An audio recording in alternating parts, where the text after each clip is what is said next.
செம்மொழி தமிழ் பழைய புக்கில் இருக்குது. 7வதுல டேம் 1ல் இயல் 1 உலக மொழிகள். உலகத்தில் 1000க்கும் மேற்பட்ட மொழிகள் உள்ளன. அவற்றில் பல பேச்சு மொழிகளே எழுத்து மொழிகளாக உள்ளவற்றில் இலக்கிய வளம் நிறைந்த மிக சிலவே. போனதிலே பார்த்தோம் ஒரு இதில். பேச்சு மொழி மட்டும்தான், இன்னும் நிறைய மொழி அப்படி தான் இருக்குது. எழுத்து மொழி கிடையவே கிடையாது, எழுத்தே இல்லை. எளிதில் பேசவும் எளிதில் பாடல் இயற்றவும் இயற்கையாக அமைந்தது தென் மொழியாகிய தமிழ் ஒன்றே என வள்ளலார் அருள்கிறார். யார் வள்ளலார்? ஏன்னா இயல்பான மொழி நம்மளுது தமிழ். இயற்கையில் அப்படி இயல்பாக இருக்குது, ஈஸியாக எவனாலும் வந்து கற்றுருவான். அந்த மாதிரி உலக மொழிகளில் சிறந்தது தமிழ் மொழி என அறிஞர்கள் குறிப்பிட்டார்கள். இதை நோட் பண்ணிக்க, இந்த சென்டென்ஸ் நோட் பண்ணிக்க.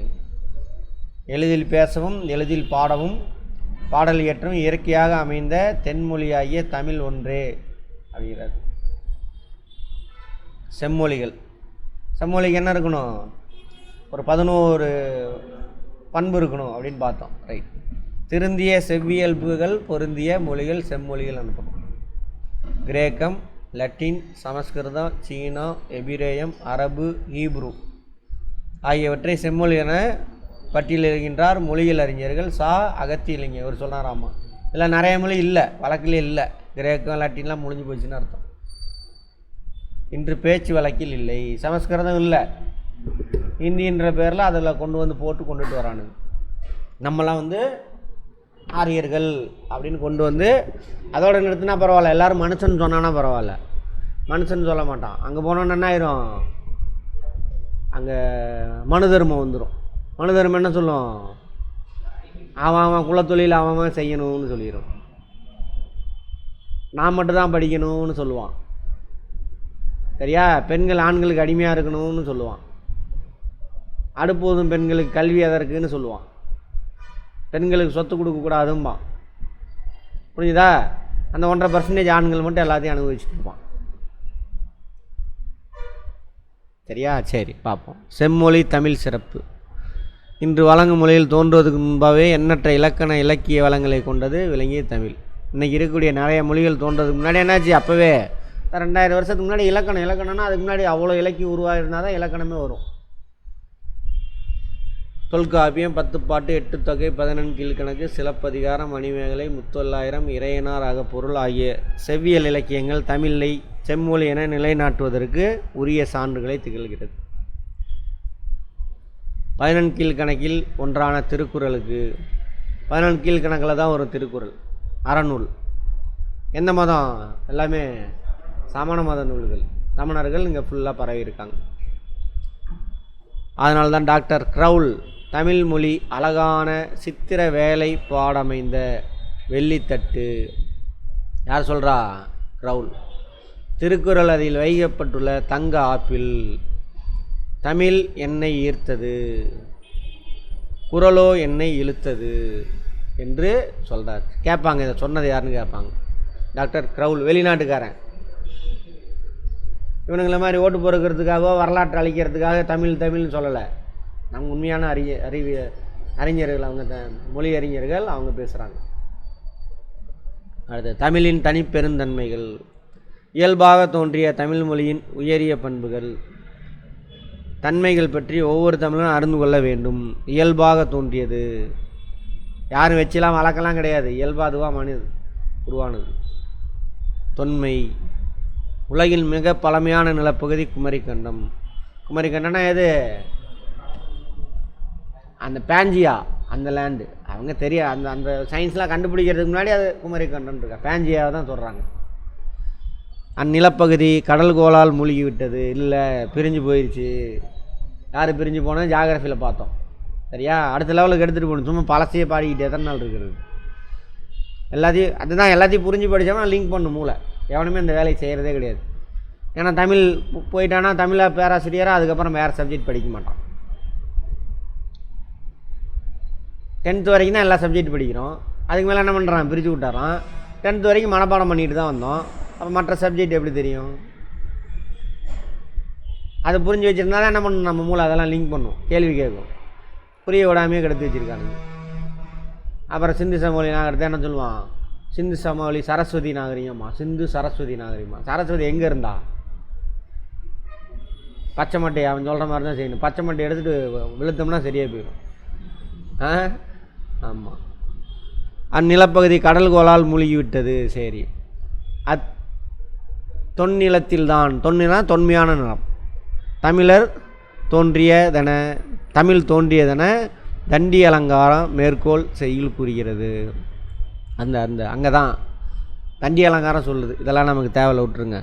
சரி, இருந்தாலும் படிச்சுக்கலாம். ஓங்க லிடை வந்துயர்ந்தோர் தொலைவிலங்கி ஏங்கொழி நீர் ஞால திருளகற்றும்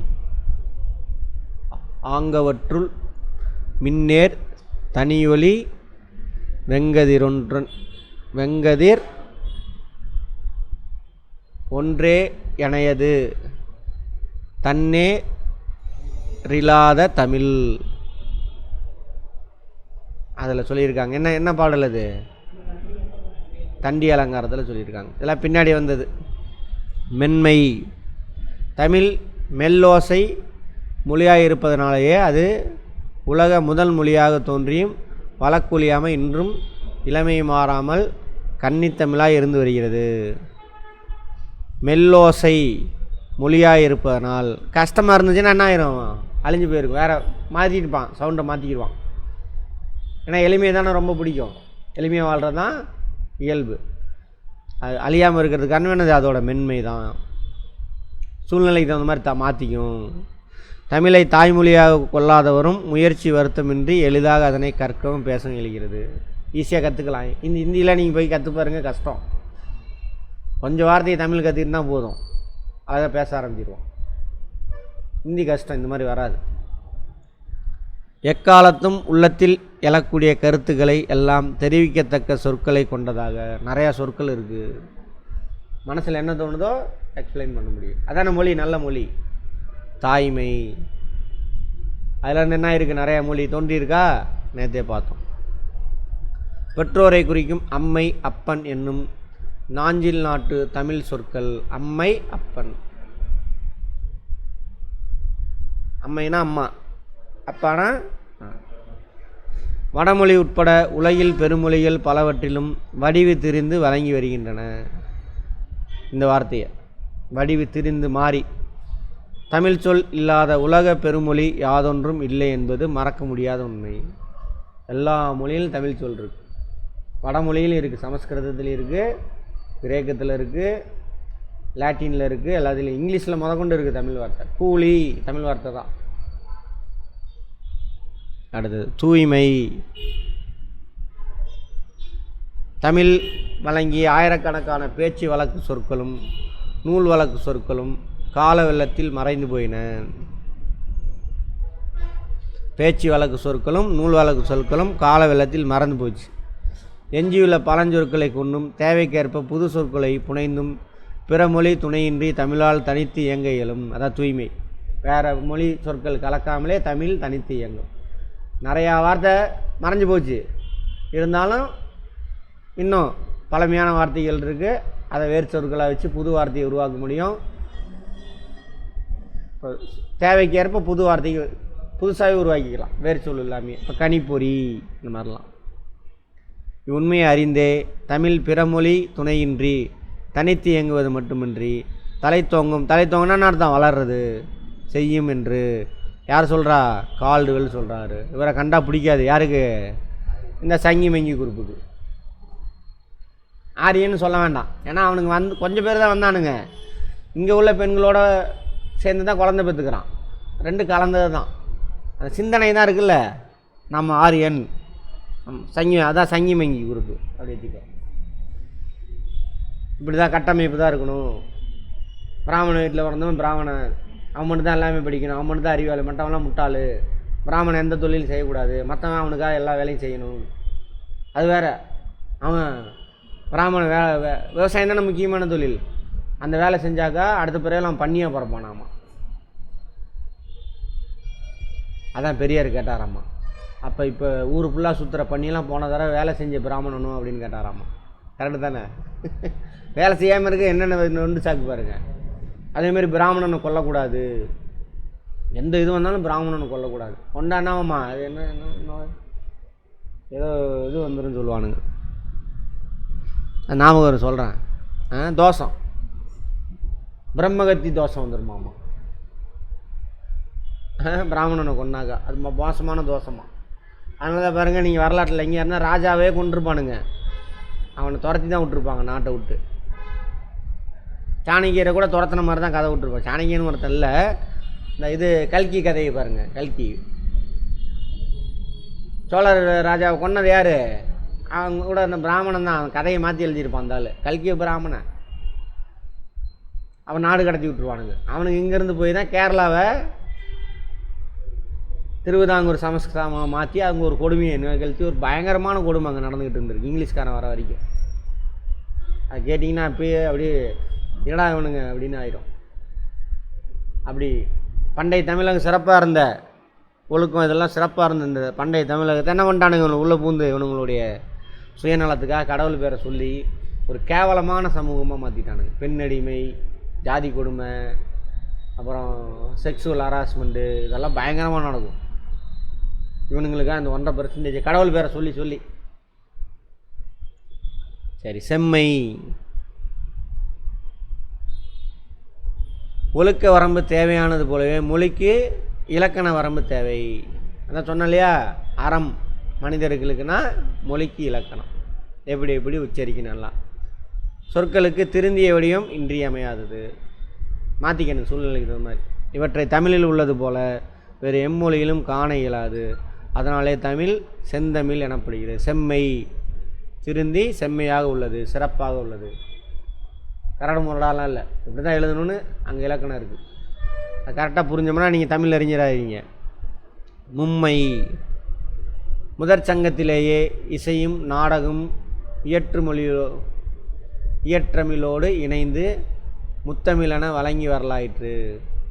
முதலிரு சங்கத்திலும் வழங்கிய இலக்கண நூல்கள் முத்தமிழ் பற்றியவளாக இருந்தன. முதலிரு அதெல்லாம் தெரில. முத்தமிழானது இயல், இசை, நாடகம். இயல்னா இயற்றமிழ், இதுதான் ஒன்று. இயல், இசை, நாடகம், மும்மை. இந்த 3 தமிழும் 3 மொழி இருக்கக்கூடிய ஒரே மொழி நம்மளுக்கு தான். நாடகம் இருக்குது, நூல்கள் இருக்குது, இசை இருக்குது. இது மாதிரி வேறு எந்த மொழியுமே கிடையாது. இங்கிலீஷில் இசை இருக்கா? இசையெல்லாம் கிடையாது. அதுக்கு தமிழுக்கு மட்டும்தான் இசை, வேறு எந்த மொழிக்குமே கிடையாது. இயற்கை வளர்ச்சி, இயற்கையாக வளருது. எல்லா சொல்லும் பொருள் குறித்தனவே என்பது தொல்காப்பிய நூற்பா. தமிழில் இடுகுறி பெயர்களும் மிகவும் குறைவு. இடுகுறி பெயர்னு அர்த்தம் ஒருமை பன்மை என்னும் இருவகை எண் மட்டுமே தமிழில் உண்டு. ஒருமை பன்மை. ஆனால் வடமொழியில் ஒருமை இருமை பன்மை என 3 வகை எண் உள்ளன. நம்மளது 2ன்னு வந்துட்டாவே பன்மையாயிரும். ஒன்று இருந்தாக்கா ஒருமை, 2 வந்துட்டாவே பன்மையாக மாறிடும். அங்கே அப்படி கிடையாதாம்மா வடமொழியில். சமஸ்கிருத 1 இருந்தால் ஒருமை, 2 இருந்தால் இருமை, 2க்கு மேலே இருந்தால் பன்மை. அந்த மாதிரி சொல்கிறாங்க.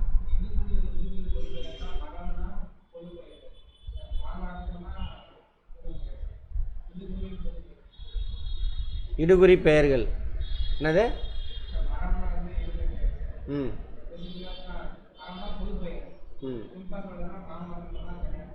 ம் சரி, அடுத்தது. தமிழில் உயிர்களுக்கு மட்டுமே பல வேறுபாடு உண்டு, பொருள்களுக்கு பல வேறுபாடு கிடையாது. அது இதுதான் சொல்லுவோம். ஆனால் பிற மொழிகளில் இத்தகைய பகுப்பு முறை இல்லை. உயிர் இல்லாத பொருளை என்ன பண்ணுவோம்? அது இதுன்னு தானே சொல்லுவோம். பல வேறுபாடுலாம் சொல்ல மாட்டோம். உயிர் உள்ள பொருளுக்கு தான் அவர், இவர், அது மாதிரிலாம் வரும். இலக்கண நிறைவு. எல்லா மொழிகளும் எழுத்துக்களுக்கும் சொல்லுக்கும் இலக்கணம் கூறும். ஆனால் தமிழ் அவற்றுடன் சேர்த்து வாழ்வியலுக்கான பொருள் இலக்கணத்தையும் கூறுகிறது.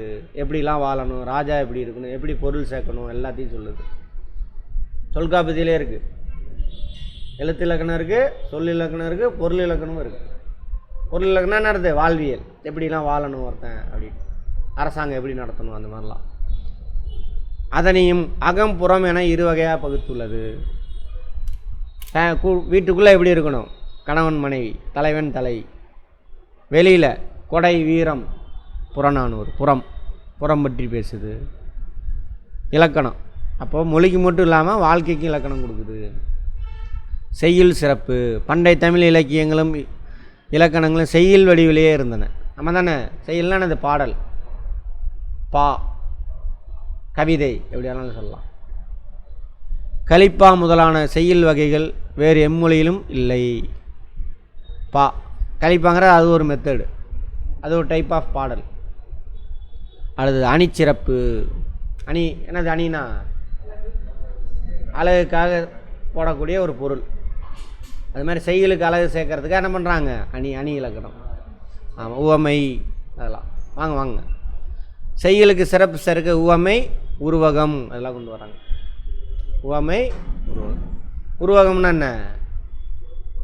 உவமை உருவு இருக்காது, இதுவா அதுவான்னு தெரியாது, ரெண்டையும் சேர்த்து சொல்லிடுவானுங்க. உவமை, உவமை இது ரெண்டும். நூல் சிறப்பு.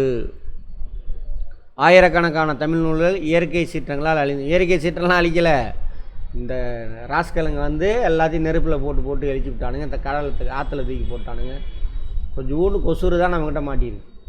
10 பாட்டு 8 தொகை தொல்காப்பியம் அதுக்கு முன்னாடி உள்ளது. அதுவும் யூரோப்பியன் வந்ததுனால, இல்லைன்னா அதுவும் அழிஞ்சு போயிருக்கும். சரியா? ரைட்.